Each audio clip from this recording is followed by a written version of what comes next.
Asia Tech Podcast with Graham Brown and Michael Waits. Okay, so I'm Michael Waits.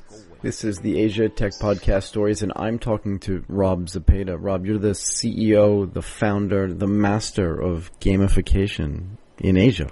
Yeah, I guess you could say that. I don't really know what that means, but it's at least, if nothing else, very interesting and something that always keeps me involved in the latest tech trends. So it's exciting.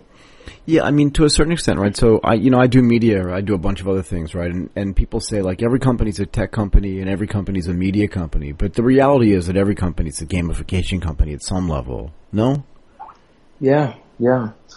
I think any subject, I mean, really what it's trying to do is make things more efficient and reframe things to be more win-win, align incentives a little bit better so that, look, if you're trying to actively game the system, all it means is you're just generating a lot of value for that process. And if we're an institution, hopefully we can capture that value. Yeah, so do you want to just back up for people that don't fully understand, right? And I should say, like, I mean, I've kind of not been with you, but I've been involved, at least at some level, with Playbasis from its genesis, right? But maybe it's important for people that haven't been around for the entire time to kind of understand, you know, how this started, how you got interested in games, first of all, and then how you kind of moved into the gamification businesses, too.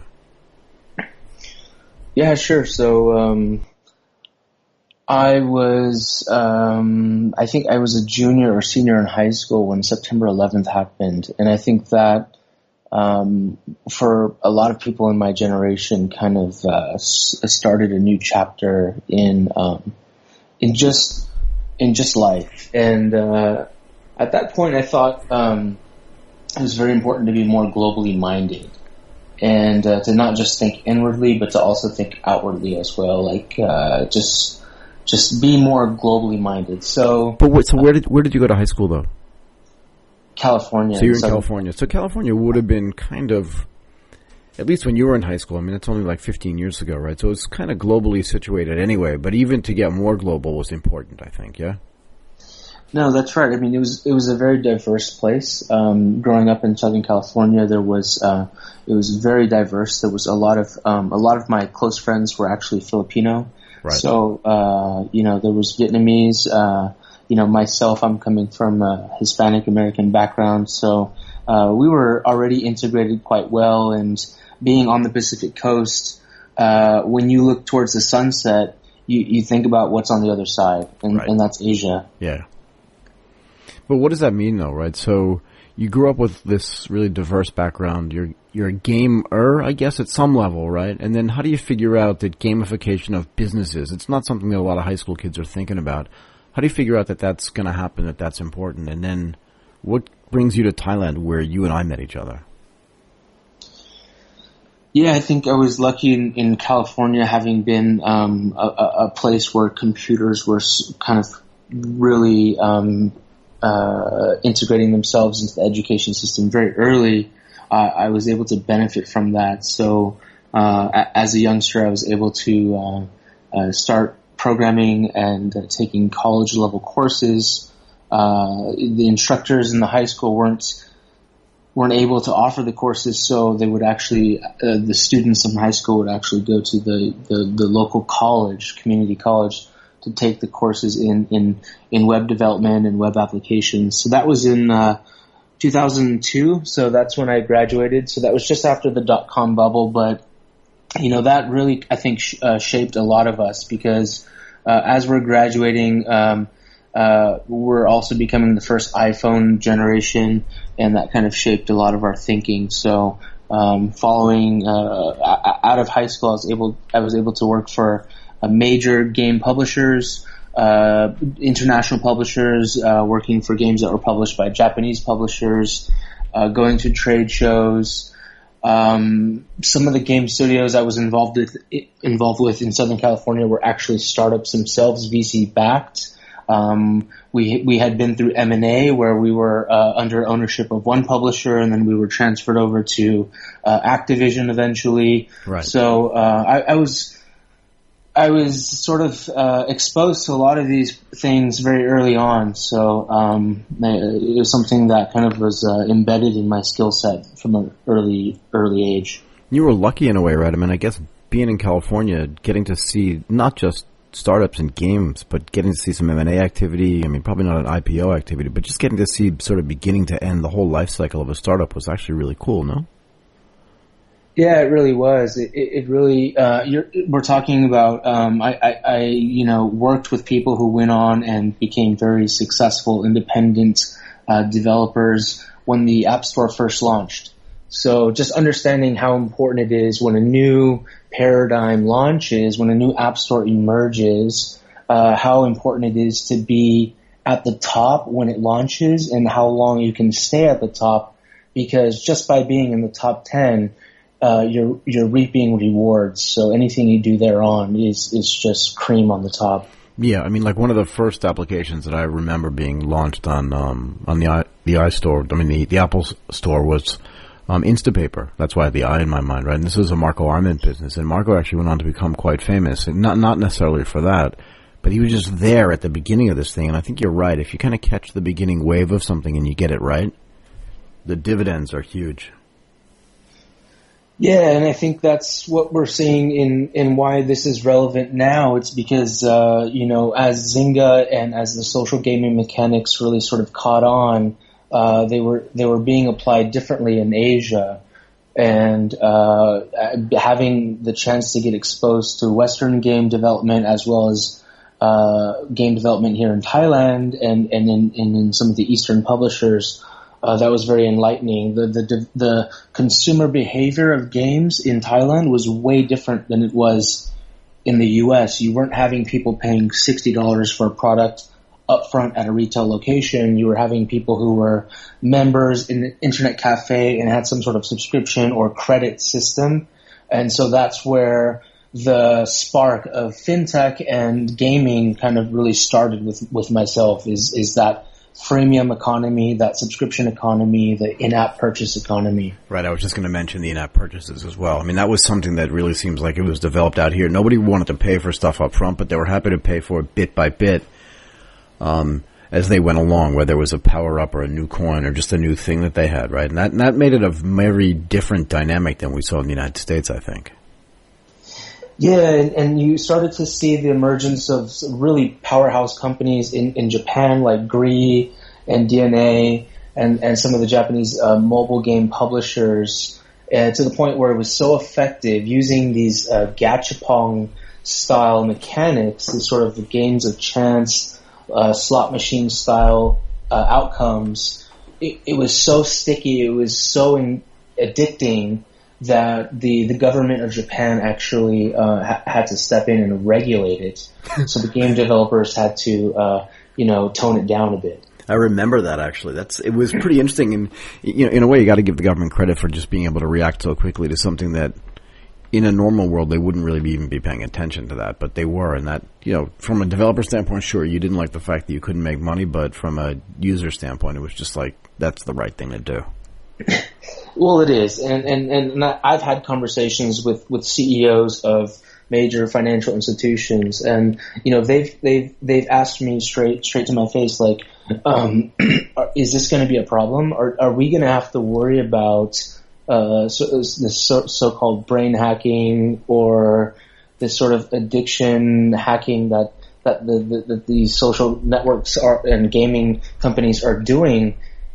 And I told them yes, and I told them it's important that we know what's happening, and it's important that we know that there are tools, and we should channel this energy, we should channel this focus towards positive outcomes, win-win outcomes. The pie is so big, there's no need for anyone to be a loser. Everyone can be a winner. So that's sort of the thesis for Playbasis. Yeah, can we back up for a second, though? We missed kind of the reason why you came to Asia. Oh, yeah. So, as I said, I was working in California, working in the gaming industry, and at the time, martial arts was a passion of mine, and I was a big fan of sort of Pride and a lot of the K1 and Japanese promotions, and I was a big fan of a lot of the superstars that those promotions generated. And it was early days of the UFC, so I was into mixed martial arts, and especially Muay Thai. I thought Muay Thai was the best, and for me, my most favorite martial art. So I did come out here on a few different occasions just to train, to spend basically 3-4 weeks in just the boot camp environment and just train and come back to California and actually have a performance. Right. I mean, at some point though, you decided to move out here, right? So you must have done some freelance programming or just some freelance gaming work as well, right? Oh yeah, absolutely. So actually, when I was before I moved out, I actually had a side. My first sort of quote unquote startup was I had a blog, a sports blog, and it was something I was maintaining when I was in my free time, still working, for the game studios, and doing stuff on weekends. And it was for an NFL team, and it got syndicated by Sports Illustrated, by AOL. I was able to do radio spots with ESPN Radio. We were doing a podcast back then as well. We did about 20 episodes. We reached 1 million monthly viewers, and we were generating nice income. And we were approached by, at the time, a small company called SB Nation. SB Nation? And, yeah. Small company? Well, they were much smaller at the time. I'm sure. And they did make an offer, and I turned it down because I thought, that was a passion of mine. I didn't want to work for anyone. I just wanted that to be something that I was passionate about, but I could still generate a bit of free cash flow, and that helped me to take trips around the world. So what happened to that blog? It's really hard to follow American sports when you're in Asia. Tell me about it. Tell me about it. So it's been sort of, there's been lots of small acquisition offers, but it's still sitting around.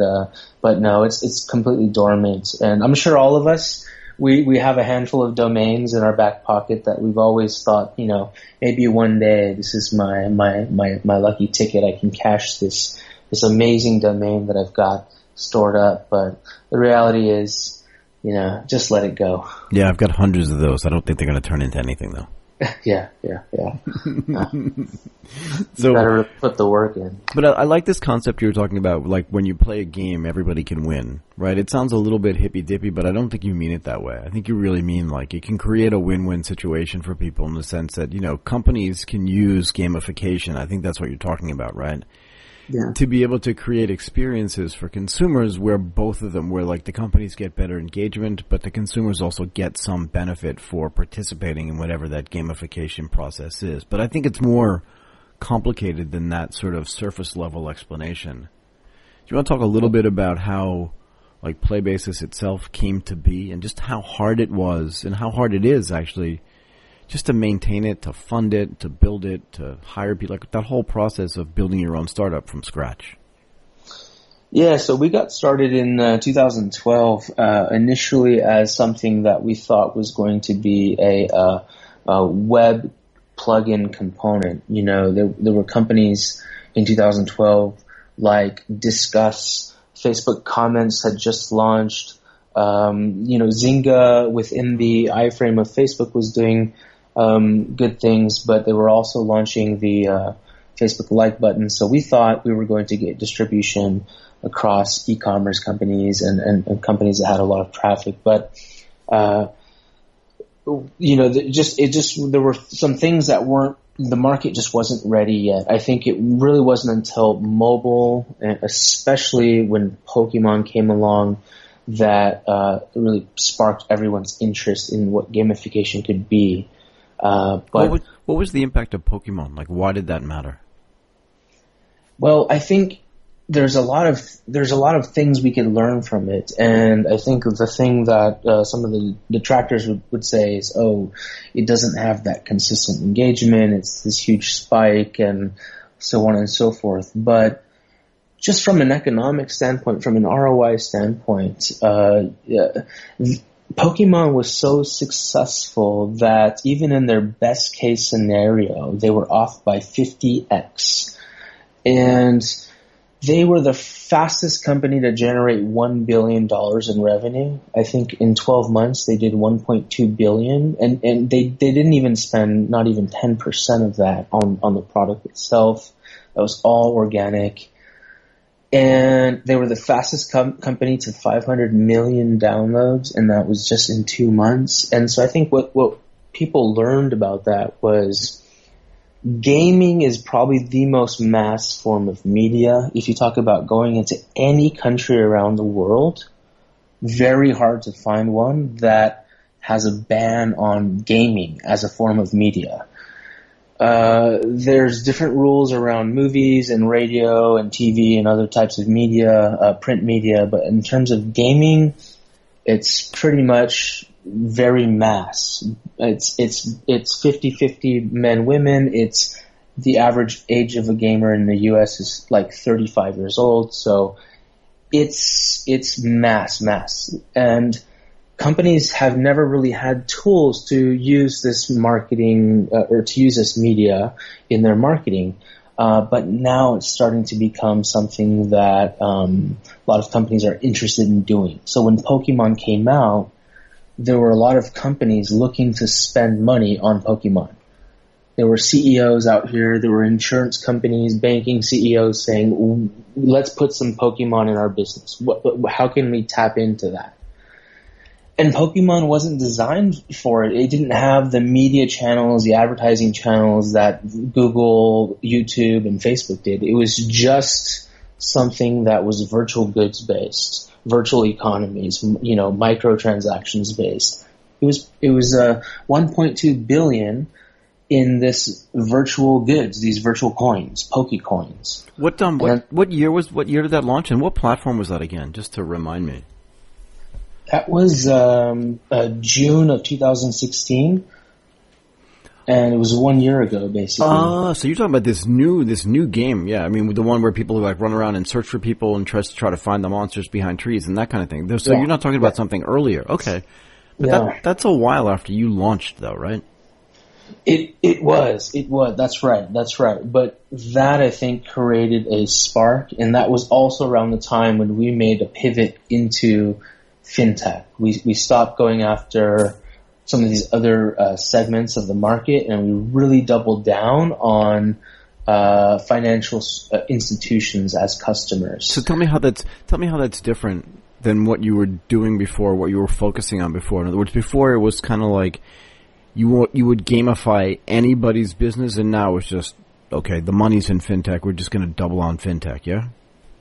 Yeah, at first it was like, can you get us more likes? Can you get us more downloads? Can you be an optimization engine, a transaction engine for us to get more shares or recruits or friend referrals? And as you go down that funnel, you realize what at the very end, it's the transaction. And how can we facilitate more transactions? And what we did was we were able to switch from a SaaS model and move towards a performance-based or success-based model, because we have enough data now, having done partnerships with huge banks around Asia. We've kind of understood what kind of value we're able to generate and how much of that value we're able to capture. So it was always my understanding, right, that the gamification business was supposed to be a SaaS business, right? So you sell the software as a service to people, they pay a monthly subscription fee, and you just get paid, for the 3 years or 5 years of the contract. That seems like a great business to me. But you're saying that wasn't the optimal way to do this, right? Yeah, I think that works for a reporting company. That works for a company like a Zero. That works for something where you're just reporting on a data set. But what we're doing is we're actually trying to grow a number.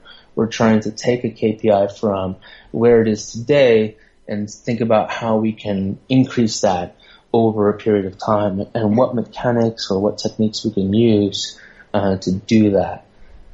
And as we've learned, we're able to by charging a flat rate, we're missing out on so much of the upside that we're generating. So we start to figure out what kind of pricing we can really charge for this product. So we believe one of our customers was getting a 50x ROI, like what they invested versus what they generated was 50 times. So we believe we've got at least 10x built in the business without anything except for a pricing tweak. Yeah, I mean, that's pretty amazing, right? And that's a great learning, because in my mind, you know, every time I thought about Playbasis, I thought, okay, the more clients you put on the platform, right? And I think everybody thought the same thing, right? The more clients you put on the platform, the more monthly revenue that you get, and then it's just like an annuity. It just goes forever. But the reality you're telling me is that for this particular business, because there is so much upside, right? In other words, they spend $1, but they get $100 back. You should get some portion of that revenue. And if they get $1,000 back, you should get some of that, as opposed to just taking, you know, whatever the monthly SaaS fee is. Yeah. Right. And once we can do that, then we can basically onboard customers for free, essentially. We can basically say, no cost, just try it. And we get them on board, and then we just share in the upside. But that's something we've only been able to, achieve today. And so that's why our story today is much different than it was maybe 1 or 2 years ago. But that's interesting for me, right? And I didn't know that, but that's actually makes the story so much more compelling, right? So how long have you guys been running that model? So in around the same time, we announced in the summer of 2016, we announced our partnership with Visa. And I think that was something where they also saw, this could be a benefit to their issuers. So they did a lot of introductions with us, and that also generated a lot of positive press with us. So we were able to have a lot of conversations with a lot of banks and even insurance companies, wealth management companies all around Asia. We've been able to actually join different accelerator programs or business matching programs. And our most recent sort of program we've been accepted into is the Tokyo Metropolitan FinTech program. I saw that. I saw that actually. Yeah, but what's the benefit to you for that? And I guess the other question is, so you spent from 2012 to 2016 trying to, building great technology, obviously, right? But trying to convince potential customers, you need this service and you need to pay us. And I'm going to make up a number, right? Because I don't know what it is. But let's say it was $100 a month for this, and the clients went, maybe. But now you can go back. Do you see that when you go back to the same clients and say, you know what, never mind about the monthly fee. We'll install this and train you how to use it, and we'll do it for free. But all we do is we have KPIs, and there's 7, whatever the KPIs are. And if we increase those KPIs, we get paid based on success. So have you seen the sales cycle become like easier or just faster? Well, that's right. But that's where we're finding ourselves stuck, because we went from maybe a 1-year sales cycle. If we really took an intellectually honest view at the company, we could say, okay, that we had for some of our early deals, that's probably a 1-year sales cycle, and we managed to today turn that down to less than 6 months, 3 months. But can we make it much faster? Absolutely. The problem we have is we're capital constrained at the moment. Right. So, but what does that mean? What does that mean exactly, right? For people that are listening, I think I get it. In other words, you can't get more clients unless you have more salespeople, and it costs money to have salespeople. Is it that type of capital constraint? That means on average we're getting one, let's call it Fortune 500, Global 2000 company inbounding to us without us spending marketing dollars. Right. Yeah.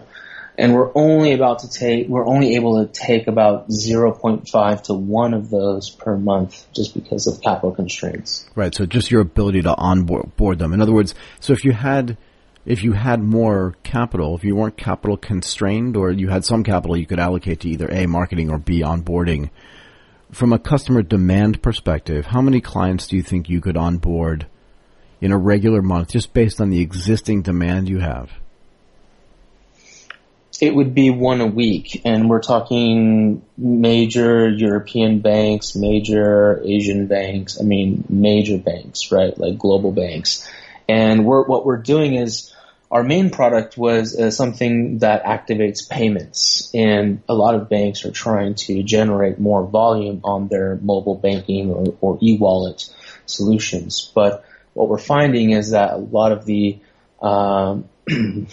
margin within the bank, I think, where people make money in a bank is in some of their other products. Like what? So, increasingly wealth management, equities, mutual funds, anything you can do around that, even generating loan applications. Those can be, home loan, mortgage applications. Those are, anytime you can, generate a return on those things, that's good for a bank and that's even a harder problem for banks in Japan. They make almost no money at this point. So it's a very interesting problem right now in Asia versus the U.S. Can you explain that to me? I'm really curious. So you have a bank that wants to increase something, right? And then you gamify it or use your platform. Can you just tell me exactly kind of step by, without giving away the secret sauce, obviously, but just to educate me, just tell me how that would work, again, in a non-capital constrained world, right? So you go into a client and you tell them what, and if it's a bank, what's the product that they have? What's the KPI? And then how do you actually go about increasing it? Like, how does it work so well? Like you said, one client increased their KPI by 50 times. That's a lot. Yeah, so basically, for one of our banking clients, they were able to, we created a game which was activated based on a credit card spend or credit card swipe.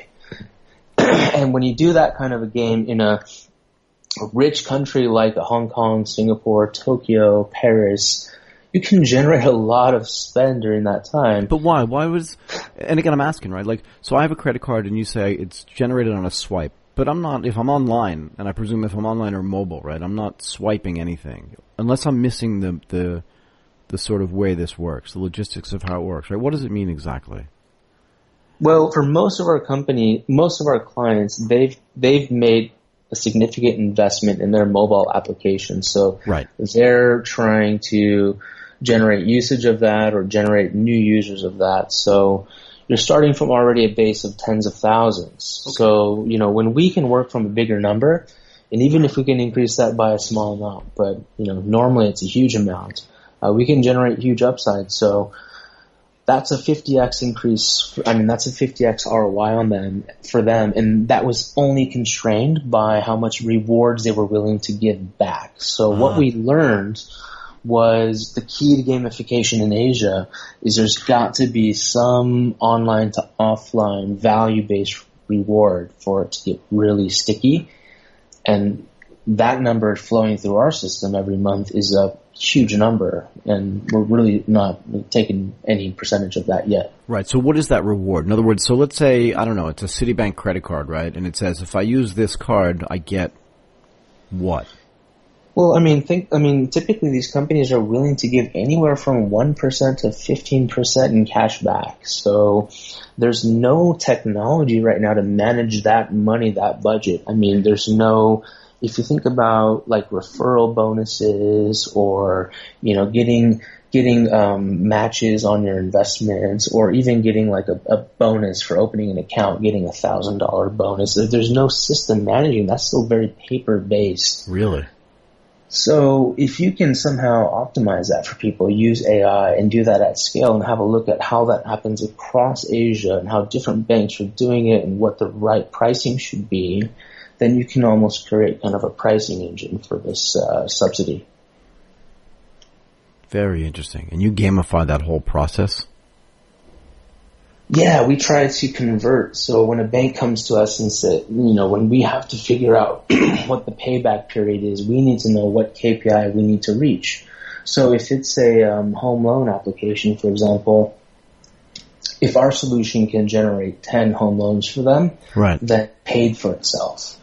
If it's, a mutual fund and, maybe let's say a mutual fund, they make, an expense ratio of 1%, then we've got to figure out how we can get 10 million assets under management. And if we can gamify that somehow by creating a new banking app category, that's great. But that's really, so are you creating one-off solutions for clients, or do you have kind of off-the-shelf stuff that you mix and match for people that they can use so that the cost for you to actually service a new client is not that high, or is this really bespoke stuff that you build for every client? No, we're figuring out what the app, we're having lots of conversations, and sometimes we do one-off things, but we figure out what's really working and what's scalable. And we're finding out what products we can create, what categories we can create, and what we can drive a lot of value for. So at the moment, our most popular product is an SDK, which means we provide a full game, a full rewards wallet, a full coupons wallet inside. Think of it as just a zip file, which they can put inside their app, and all of a sudden they can add a whole new menu or a whole new system to their mobile app. So our distribution is because we've been able to embed this in a lot of very popular mobile apps around Asia. So we've got 10 million users on the platform, 5 million monthly active. If we onboard a big customer, that could be another 2-3 million monthly active just right there. So we're looking at a lot of very interesting economic activity across Asia. Yeah, and I guess if you have one sort of insurance company sign up and then you have another bank sign up, while their businesses are slightly different, like externally on the back end, it's really just some kind of finance or fintech business, right? And I guess at some level, can you anonymize that data and share that data across your entire platform so that even if it's not the bank's client, they can benefit from the activity and sort of the gamification learnings that you have from a different client's base? Yeah, I mean, that's this very sensitive question that we get asked because sometimes, we actively have conversations with regulators, and right. We make sure that we go and we talk to Bank of Thailand. Monetary Authority of Singapore invites us in, issues an edict for gamification within, fintech solutions. So we talk to, in Hong Kong as well. And they're very encouraging of these kinds of things. The idea, though, is that hashing and encryption and these types of things is a very, very important thing to do. And not a lot of companies do that. And, that's something that people don't think about. But sometimes the technology companies are more equipped to do than the traditional financial institution guys, right? Especially some of the very old banks who really haven't implemented their digital transformation strategy yet. Yeah, and do you think, are they just far behind because they've never had to focus on that style of business yet? In other words, like, how does it compare to what's going on in Europe and the United States? Well, I mean, in some ways, the Asian banks are moving faster, much faster than the European and the North American banks. But the idea is that it's much harder for a bank to become an internet company than it is for an internet company to acquire a banking license. Is it really? So if you're competing in a digital world, in an engagement-based world, and you're an internet company with a banking license, of course you're going to be at an advantage versus a bank that all of a sudden is trying to build a digital business. So does that, and again, this is just way out of left field, but does that argue for you guys getting a banking license or an insurance license and then just like gamifying everybody else out of business? At the moment, no. At the moment, most of our clients look at us as in some way as a hedge against. I mean, honestly, the banks are not that competitive, or we haven't really had a problem with exclusivity rights within markets against fellow banks. They're actually mostly concerned with the internet companies. I mean, those are the guys that they're very concerned about, that they look at as disruptors. That's fascinating, actually. Yeah, so when we are able to offer basically a lucky money program, just in the way Alipay has, then the banks are like, we want to incorporate that into our app as well, because we want to drive engagement and stickiness with our products. So there's just a lot of growth because still most of the banks only have about 10% mobile penetration versus total accounts. So there's still a 10x built into the business. Right. So there's a story here, I think, that some investors are missing, right? And I don't want to get into the weeds and ask like how much money you're raising and all that kind of stuff. We've had conversations like this before, but I'm really wondering why, if there's 10x or 50x built into this business model, right? And I trust that what you're saying is true, right?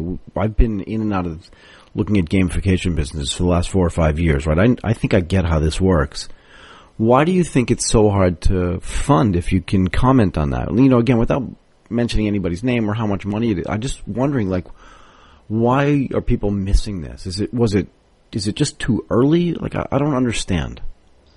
It's been early. I mean, you know, for example, we've grown 500% year over year in terms of revenue. Right. And that would argue for some silly venture capitalist. And we'll grow another 500% next year and 2 more years, actually. And that's built into the business.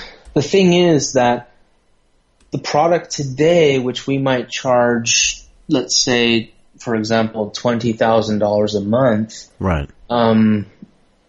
Was basically the genesis of a product that we sold 3 years ago for $200 a month. Right.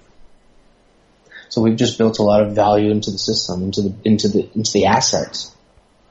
Right. So I'm just saying it's just arguing to get funded, because you're talking about capital constraints, and I presume without you saying it explicitly that means it's hard to raise money to grow the business. When you don't have to agree or disagree with that, but I just wonder why investors are missing this. If there's 500% annual growth in it, it just seems like something someone should just scoop up right away. No, I mean, there's actually a lot of interest right now. Good. Okay, that's good. That's what I wanted to know. Yeah. And that's a change. That's like a sea change from what it was a year or two ago, right? When the pricing of the product was different and sort of the methodology for earning the money was different, right? I mean, there's you can call it a ceiling or a gap, but you know, just going from A to B, that's a huge, that's a huge step. I mean, that's more difficult than people realize. What, Series A to Series B? Yeah. Yeah, I mean, do you want to tell me why you think that that's the case? Is it a regional thing? Is it a local thing? You know, I just get the sense that a company that's growing 500% annually should be simple to fund. I think people really get very caught up in the round number, or the round letter, or the amount of financing that you've had in history. So what they're saying, you've already raised like $2.5 million. How come you're not further along, kind of thing? Maybe some of that, or you know, you might even be able to raise money that, you know, is a Series A, but for some companies they probably raised that at seed. At seed, right? Yeah, fair enough. Yeah. So, you know, investors have had a hard time looking at how they can really pump money into this company and really see it grow. And that's obviously been my fault, because it's been hard for me to really tell that story. But now, having done enough validation of the experiments, having a full year of financial data under our history, plus engagement data in big data, really. I mean, you're talking about annually, that's over 1 billion data points around payments. Right. So that's very monetizable. Yeah, I mean, but again, you've already said like there's 10 times, 20 times, maybe 50 times in individual clients to do it. Right now you're onboarding half a client a month or 3/4 of a client. You could do one a week if you just had the resources to do it. This seems to me like, and this is not a comment to you, this is a comment to, you know, any venture capitalist who's listening, and there are plenty that are listening. If you're not funding this business, you're missing something, it seems like to me, no? I mean, that's just my opinion. You don't have to answer that, right? But that's just my opinion. And part of the reason for me talking to companies is to figure out, you know, if the people that are out there that are listening and trying to invest in businesses, I feel like they're missing sort of secular changes and big changes in businesses like yours, where they're saying, you know, maybe I looked at it a year ago, but they're not understanding that things change over time, and they're just being really myopic. Sorry, this is just me getting on a soapbox a little bit, right? But I feel it's very fair. But that's my job, right? I'm allowed to do that. This is not something you can necessarily say or other company founders can say, but I can say whatever I want. And it just appears to me that this is a easily fundable business. And if you're a venture capitalist and you're looking at this business and you're not paying attention, you're missing something. And you're actually doing your own limited partners a disservice it seems to me, by not investing in a business that has done so much research, so much experimentation, has now solved, to the extent that any business problem is solvable, both a pricing and a distribution mechanism. This should be invested, I think. Anyway, that's not a question. Well, that's just my comment, right? I mean, look, that's very nice of you to say, but I think the thing that inspired me to even start the company was I knew that the word gamification, the topic, was going to have some rough years, some rough waters. For sure.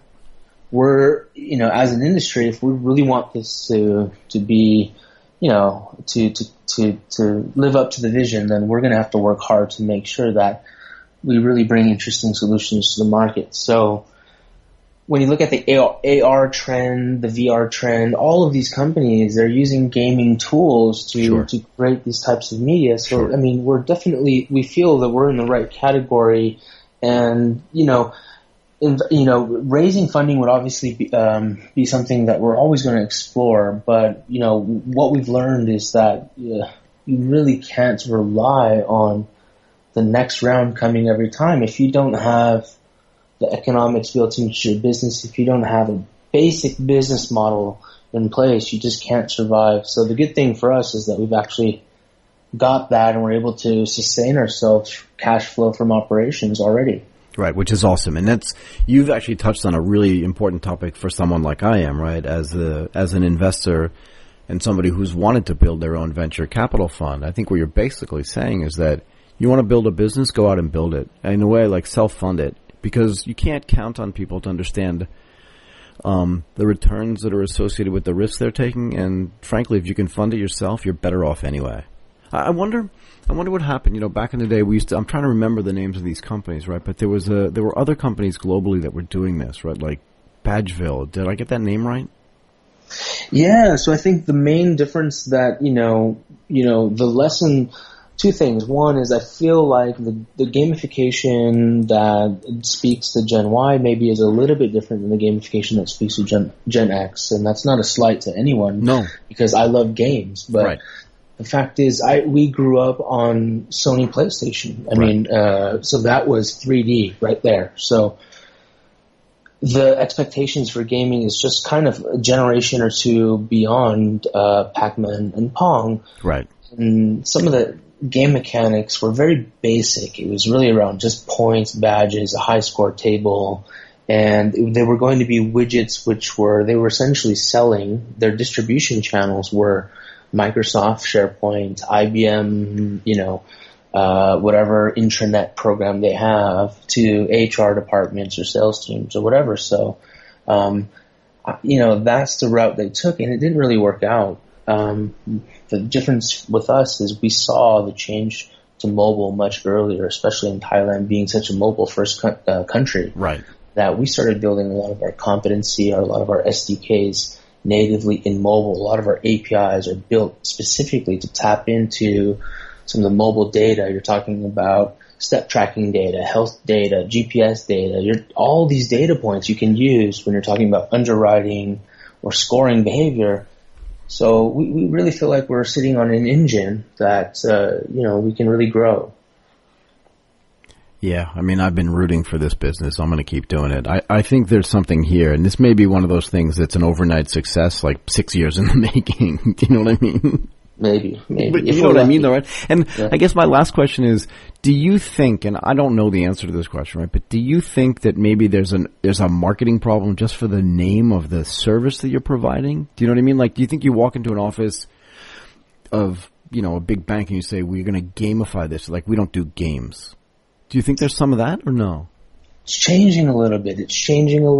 You're seeing that today's day and age, you're starting to see the 30-year-olds. I mentioned I'm 33 myself. Right. Some of these people entering into becoming vice presidents, senior vice presidents, or maybe they're taking on the digitization of their family business. You're starting to see that they're much more open to the idea, having been digital natives, essentially gamified from birth.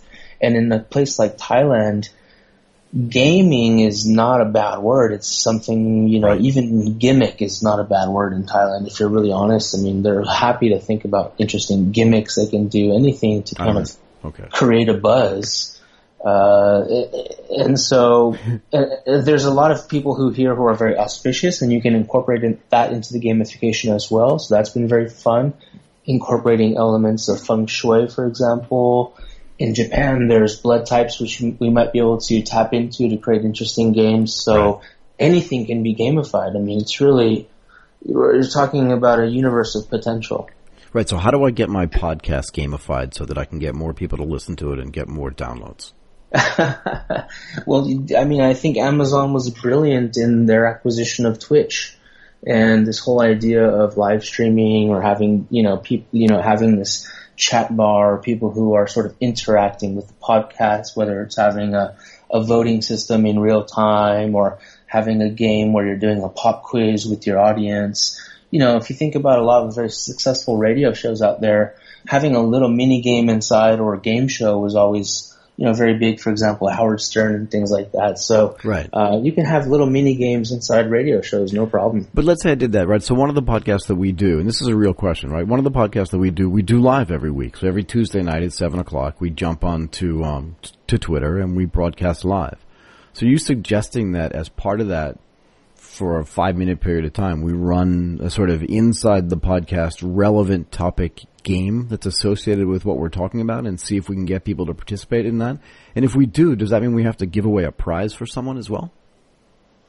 Well, that's the thing. I mean, the beautiful thing is that, a prize is great, but it doesn't have to come out of your pocket necessarily. If there's a brand out there that is happy to kind of sponsor that, that's something that, is considered native advertising, but it's not a type of advertising that people are trying to block or skip over. They're actually trying to capture that. So it's very compelling. Right. So I can do something like this. And again, I'm just making this up off the top of my head, but it's an interesting topic for me, right? So I say, okay, at the end of the podcast, we're going to give away a free subscription to the Financial Times, which is, I'm making up, or the Wall Street Journal, right? So sponsored by the Wall Street Journal. And to do that, you have to rank this or do something and win that little game. And we just give it away. And I guess to a certain extent, it's information for the brand as well. They see if anybody's participating, who wins, what the answers are. Like, is that information that they care about as well? Absolutely. I mean, think about an Uber or an Amazon today. Who doesn't have a scoring system? Who doesn't have a customer scoring system? You have to have some sort of point system, scoring system to layer on top of your intelligence. Okay, well, you've given me an idea. Okay. Anyway, look, I think I've taken up enough of your time today. I really wanted to thank you, Rob. Is there a way that people can contact you, or is there something else that you'd like to tell people before we sign off? No, I mean, we're just on Playbasis.com and on LinkedIn. We're very active, so feel free to reach out. But thank you very much. And do you tweet as well? I do. I'm on Twitter at Rob Zepeda.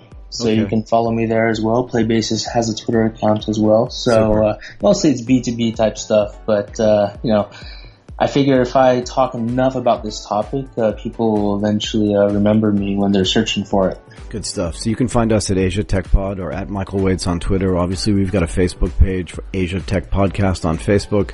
I'd like to thank Rob Zepeda of Playbasis for coming on and spending some time with us. Thank you so much. Thank you very much. Bye-bye. Cheers, man. You've been listening to Asia Tech Podcast. Find out more at www.asiatechpodcast.com.